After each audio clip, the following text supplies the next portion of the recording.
Hello friends, कैसे हैं? Good morning. Navneet एजुकेशनल्स में सभी का स्वागत है फ्रेंड्स। आज स्टार्ट करते हैं B pharm first year second semester में। हम आज बात करेंगे क्लासिफिकेशन ऑफ कार्बोहाइड्रेट। इससे पहले हमने बायोमोलिक्यूल्स के बारे में जाना और बायोमोलिक्यूल्स का क्लासिफिकेशन जाना। तो उसमें सबसे पहला था हमारे पास कार्बोहाइड्रेट। तो कार्बोहाइड्रेट आज हम स्टार्ट करेंगे। तो फ्रेंड्स, कार्बोहाइड्रेट्स क्या होते हैं ये हम पहले डिस्कस कर चुके हैं इससे पहले वाले लेक्चर में। आज हम बात करेंगे कार्बोहाइड्रेट्स के क्लासिफिकेशन। तो फ्रेंड्स, अगर हम बात करते हैं कार्बोहाइड्रेट, तो कार्बोहाइड्रेट्स आर कॉल्ड सैकराइड्स। हम इनको सैकराइड्स भी बोलते हैं। ग्रीक वर्ड, क्योंकि सैकराइड्स का जो अगर ये ग्रीक वर्ड है और इसका मीनिंग होता है सैकरोन और शुगर, जिसका मीनिंग होता है। तो बात करते हैं कार्बोहाइड्रेट। तो कार्बोहाइड्रेट में मेनली हमारे पास मोनोसेकेराइड, ओलिगोसेकेराइड एंड पॉलीसेकेराइड, ये तीन फॉर्म्स में इसको हमने क्लासिफाई किया गया है। अगर बात करते हैं हम मोनोसेकेराइड्स की, तो मोनोसेकेराइड की बात करेंगे तो मोनो मीन्स क्या होता है कि सिंगल सिंगल उसमें शुगर प्रेजेंट रहेगी। सेकेराइड मीन्स शुगर, तो कहीं ना कहीं जो शुगर मॉलिक्यूल होगा वो सिंगल यूनिट रहेगी उसमें। तो monosaccharide these are the simplest group of carbohydrate. ये सबसे छोटी, सबसे सिंपल जो कार्बोहाइड्रेट का ग्रुप रहेगा इसमें, and also known as simple sugar, और उसको हम सिंपल शुगर भी बोलते हैं। They can not be further hydrolysed. तो फ्रेंड, ये देखा जाए तो सिंगल यूनिट है, और सिंगल यूनिट अगर मल्टीपल यूनिट होती, अगर आपका जैसे हमारा पॉलीसेकेराइड है या ओलिगोसेकेराइड्स हैं, इसमें आपको यूनिट एक से ज़्यादा मिलेंगी। तो कहीं ना कहीं जब आप हाइड्रोलाइसिस करते हैं तो दो यूनिट आपको मिलेंगी। जब आप हाइड्रोलाइसिस या उसका ब्रेक डाउन होगा तो दो यूनिट मिलेगी। लेकिन इसमें क्या रहेगा आपके पास, अगर ये सिंगल यूनिट है तो आप इसको अगर हाइड्रोलाइसिस करते हैं, तो अगर ये in the presence of water की बात करते हैं, तो ये ब्रेक डाउन नहीं होता है, क्योंकि पहले से ही सिंगल यूनिट है।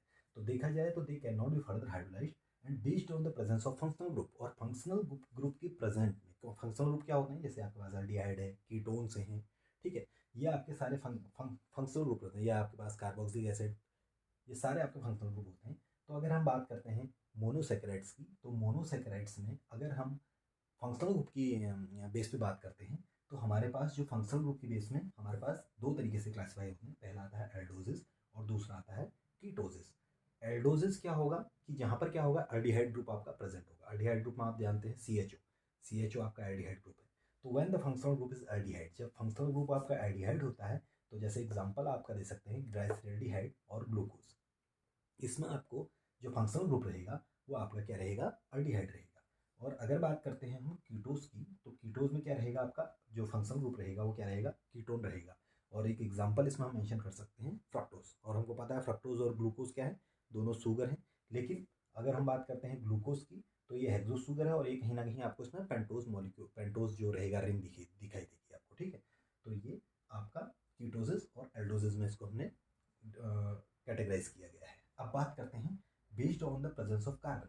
ये तो हमने बात करी फंक्शनल ग्रुप के बेस पे। अगर फंक्शनल ग्रुप उसमें दो अलग अलग हैं, तो उस अकॉर्डिंग हमने शुगर को क्लासीफाई किया, सेकंड मोनोसेकेराइड को क्लासीफाई किया। लेकिन अगर हम बात करते हैं कार्बन की प्रेजेंस में, क्योंकि हमारे पास कार्बन भी प्रेजेंट रहते हैं हमारे इसमें शुगर या मोनोसेकेराइड्स में, तो वहाँ पर जो कार्बन का जो कितना क्वांटिटी है, कार्बन कितने नंबर हैं, तो उससे भी हम इसको क्या करते हैं, डिफाइन करते हैं, उससे भी कैटेगराइज करते हैं। तो अगर 3 कार्बन्स होते हैं तो उसको हम ट्रायोसिस बोलते हैं।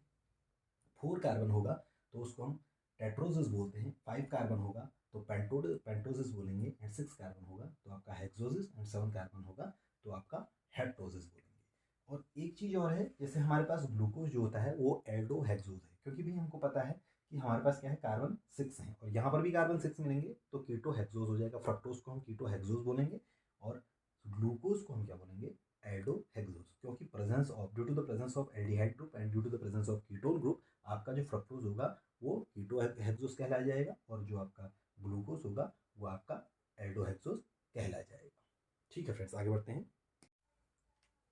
अब हम बात करेंगे क्लासिफिकेशन ऑफ कार्बोहाइड्रेट्स में। मोनोसेकेराइड हमने इससे पहले डिस्कस किया था। अब हम बात करेंगे ओलिगोसेकेराइड्स की, ठीक है फ्रेंड। तो ओलिगोसेकेराइड्स क्या होते हैं, ओलिगोसेकेराइड्स अगर हम इसको ग्रीक वर्ड की बात करते हैं, तो ओलिगो जो है ग्रीक वर्ड है और इसका मीनिंग होता है फ्यू। तो content 2 to 10 monosaccharides molecule which are liberated on hydrolysis. इसमें क्या रहेगा, जो आपका मोनोसेकेराइड होगा उसके दो मॉलिक्यूल्स रहेंगे ओलिगोसेकेराइड में, मतलब कुछ ना कुछ। और अगर हम इससे पहले हमने बात करी थी मोनोसेकेराइड्स की, मोनोसेकेराइड्स में क्या बात हुई कि उसमें हमारे पास सिंगल यूनिट होगी, और यहाँ पर आपको देखा जाएगा तो यहाँ पर जो हमारे पास 2 या 2 से 10 तक मोनोसेक्राइड्स होंगे, और वो मोनोसेक्राइड्स जो होंगे अगर हम उसको हाइड्रोलाइसिस करते हैं तो हमको ओलिगोसेक्राइड्स को अगर हम हाइड्रोलाइसिस करेंगे, उसका हम ब्रेक डाउन करते हैं, तो हमको क्या मिलता है, 2 अलग अलग मोनोमर्स यूनिट मिलेंगी आपकी मोनोसेक्राइड्स की। ठीक है, तो फर्दर डिवाइड इनटू, अब इसको हम बात करते हैं ओलिगोसेक्राइड्स को हम फिर डिवाइड करते हैं, जिसमें हम डाइसेक्राइड्स और ट्राइसेक्राइड्स की बात करते हैं। डाइसेक्राइड्स, इसके नेम से हमको पता चलता है, डाई मीन्स क्या होता है, डबल मीन्स डबल, इसमें आपके मॉलिक्यूल्स जुड़े हुए हैं। तो 2 शुगर है इसमें, एक आप देख सकते हो इसमें एक आपका हेक्सोस शुगर दिखाई देगी और एक इसमें आपको पेंटोस शुगर दिखाई देगी, जिसमें एक आपको लैक्टोज मॉलिक्यूल जो एग्जांपल है आपका, या माल्टोज और सुक्रोज, ये क्या है आपका पूरा सुक्रोज है, ये आपका पूरा जो है सुक्रोज का एग्जाम्पल है। This is example of sucrose molecule, ये पूरा आपका सुक्रोज मॉलिक्यूल है। और इसी तरीके से लैक्टोज और माल्टोज भी आपको दिखाई देते हैं, जिसमें डबल यूनिट प्रेजेंट रहती है। अब बात करते हैं ट्राइसेकेराइड की। ट्राइसेकेराइड में क्या होगा, इसी तरीके से 3 आपके हेक्सोस शुगर हो सकती है या 3 आपकी पेंटोस शुगर हो सकती है। जैसे हमारे पास क्या है, रेफिनोज है, इसमें क्या होगा, गैलेक्टोज होगा, ग्लूकोज होगा और आपका फ्रक्टोज होगा। मतलब 3 आपको जो मॉलिक्यूल्स मिलेंगे, 3 मोनोमर यूनिट मिलेंगी, 3 मोनोसेकेराइड्स, क्योंकि गैलेक्टोज, ग्लूकोज और फ्रक्टोज ये दोनों मोनोमर्स हैं, या आप कह सकते हैं दोनों मोनोसेकेराइड्स हैं, और तीनों को मिला के हम बोलेंगे ट्राइसेकेराइड। ठीक, अब बात करते हैं हम पॉलीसेकेराइड्स। तो हमने पहला मोनोसेकेराइड्स हमने क्लियर कर लिया है, ओलिगोसेकेराइड्स हम क्लियर कर चुके हैं, पॉलीसेकेराइड्स हम अब पढ़ेंगे कि पॉलीसेकेराइड्स क्या होते हैं। तो फ्रेंड्स, पॉलीसेकेराइड्स की बात करते हैं तो पॉली मीन्स क्या होता है, मैनी, ये अपने आप में इसका मीनिंग है। जो पॉली मीन्स होता है मैनी, तो हैविंग मोनोसेकेराइड यूनिट, जिसमें मोनोसेकेराइड यूनिट रहेगी विद हाई मॉलिक्यूलर वेट, जिसमें आपका मॉलिक्यूलर, देखो अगर कोई चीज़ जुड़ते रहेगी, मोनोमर्स यूनिट जुड़ते रहेंगे, तो उसमें क्या होंगे, मल्टीपल यूनिट्स हो जाएंगे, और जब मल्टीपल यूनिट्स हो जाएंगी तो इसका मतलब अप टू मिलियंस भी हो सकते हैं। तो हमारे पास पॉलीसेकेराइड्स क्या हैं, जिसमें मल्टीपल यूनिट्स प्रेजेंट हैं मोनोसेकेराइड्स की। मोनोसेकेराइड क्या है, एक शुगर, और ऐसी कई शुगर अगर मिल जाती हैं तो पॉलीसेकेराइड्स होते हैं।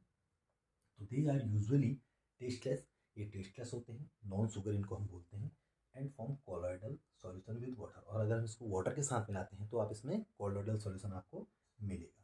तो अब एग्जांपल इसमें हम पॉलीसेकेराइड्स का बात करते हैं तो अमाइलोज, अमाइलोज का एग्जांपल स्ट्रक्चर आप देख सकते हैं, ये इतना बड़ा पॉलीमर, अगर हम इसमें और जुड़ते रहेंगे तो ये पॉलीमर यूनिट ही है। तो देखो इसमें क्या है, अलग अलग जो यूनिट है, अल्फा 1,4 ग्लाइकोसाइडिक लिंकेज जो होता है ये बीच में, ये इसमें जुड़ा रहेगा, और इतनी हेक्सो शुगर इसमें लगी हुई है, ये हेक्सो शुगर मिलके आपको क्या बना रहे हैं, एमाइलोज। और एमाइलोज क्या होता है, इंपॉर्टेंट है प्लांट एनर्जी स्टोरेज, जो प्लांट जो एनर्जी स्टोर करता है वो एमाइलोज के फॉर्म में ही करता है। तो स्टूडेंट आगे बढ़ते हैं, अब हम बात करेंगे मोनोसेकेराइड्स ऑन स्ट्रक्चरल एस्पेक्ट। तो इससे पहले हमने मोनोसेकेराइड्स के बारे में पढ़ा था, ओलिगोसेकेराइड्स के बारे में पढ़ा था, और पॉलीसेकेराइड्स के बारे में पढ़ा था। अब हम बात करेंगे मोनोसेकेराइड को किस तरीके से स्ट्रक्चरल एस्पेक्ट्स पे हम उसको हम कैटेगराइज करते हैं। तो सबसे पहले बात करते हैं स्टीरियो आइसोमरिज्म। स्टीरियो आइसोमरिज्म क्या होता है, is an important character of monosaccharide. अगर आप देखेंगे तो मोनोसेकेराइड में स्टीरियो आइसोमरिज्म आपको दिखाई देगा। तो स्टीरियो आइसोमरिज्म में उसका स्ट्रक्चरल जो बिहेवियर है उसमें क्या रहता है, स्टीरियो आइसोमर्स क्या होते हैं, आर द कंपाउंड्स, ऐसे कंपाउंड होते हैं that have the same structural formula, जिसका आपका स्ट्रक्चरल फार्मूला आपको सेम दिखेगा, but differ in their spatial configuration, जो उसका स्पेस में जो उसका अरेंजमेंट रहेगा मॉलिक्यूल आइटम्स का, वो क्या रहेगा, डिफरेंट रहेगा। जैसे एग्जांपल हम यहाँ पर देख सकते हैं, ये एक, इसमें हमारे पास सिस और ट्रांस तरीके से रहते हैं। तो ट्रांस में आप देख सकते हैं जो क्लोरीन है, जो आपका Cl जो एटम है वो किस तरीके से, और हाइड्रोजन जो एटम है वो किस तरीके से इस डबल कार्बन डबल बॉन्ड के एडजेसेंट में किस तरीके से अटैचमेंट किया है।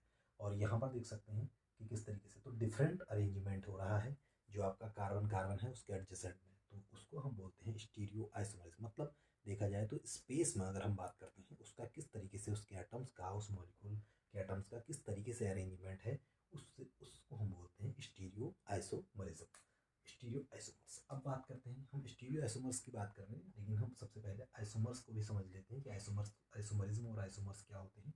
तो आइसोमरिज्म या आइसोमर क्या होते हैं, केमिकल कंपाउंड, ऐसा केमिकल कंपाउंड, आइसोमर क्या होगा, ऐसा chemical compounds that have identical chemical formula, जिसका आइडेंटिकल केमिकल फार्मूला होगा, but differ in the properties and arrangement of atoms in the molecules, और जो मॉलिक्यूल्स जो एटम्स का अरेंजमेंट रहेगा मॉलिक्यूल्स में वो अलग अलग तरीके से रहेगा। इसका एग्जांपल हम देख सकते हैं आइसोमर्स का, ये एग्जाम्पल्स ऑफ आइसोमर्स आप देख सकते हैं इसमें। आइसोमर जैसे एग्जाम्पल है, सबसे बढ़िया एग्जाम्पल आपके पास ब्यूटेन है, जिसका फॉर्मूला होता है C4H10। अब देखो स्टूडेंट्स, इसमें क्या रहता है, जो C4H10 अगर हम बात करते हैं, इसमें 4 कार्बन है और H कितने हैं, हाइड्रोजन 10 है। और हमको सबको पता है कि कार्बन की कितनी वैलेंसी होती है आपकी, 4 होती है। तो यहाँ पर हम देख सकते हैं ये एन ब्यूटेन का स्ट्रक्चर है। लेकिन इसी स्ट्रक्चर, अगर फॉर्मूला देखेंगे दोनों का सेम है, लेकिन स्ट्रक्चर क्या है, अलग अलग है। देखो इसमें हमारे पास स्ट्रक्चर क्या है, लीनियर स्ट्रक्चर है। देख रहे हो आप, इसमें क्या है, लीनियर स्ट्रक्चर। अगर बात करते हैं, ये क्या है, लीनियर है। और ये क्या है, ब्रांच, ये ब्रांच है, इसको हम कह सकते हैं ये ब्रांच। तो ये कहाँ, इसका मतलब ये है कि अगर हम बात करते हैं फॉर्मूला का, तो यही चीज़ है, केमिकल फॉर्मूला आइडेंटिकल है। केमिकल फॉर्मूला दोनों का सेम है, सिमिलर फॉर्मूला है, but differ in properties and arrangement of atoms. लेकिन जो अरेंजमेंट है एटम्स का, वो क्या है, सब में डिफरेंट है। तो इसलिए हम इसको आइसोमर बोलते हैं। तो आइसोमर है।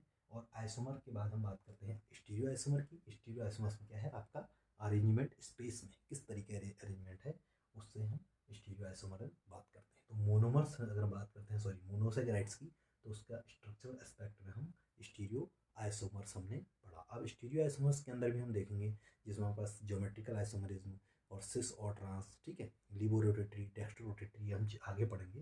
तो आज का लेक्चर फ्रेंड्स यहीं पर ही हम कंप्लीट करते हैं। थैंक्स सभी को, और सभी लोग शेयर, सब्सक्राइब और कमेंट जरूर करें। अगर आपको समझ में आया या कोई चीज़ ऐसी है जो नहीं समझ में आई, तो उसको हम क्लियर करेंगे या उसको हम डिस्कस करेंगे। ठीक है friends, okay, bye, thank you.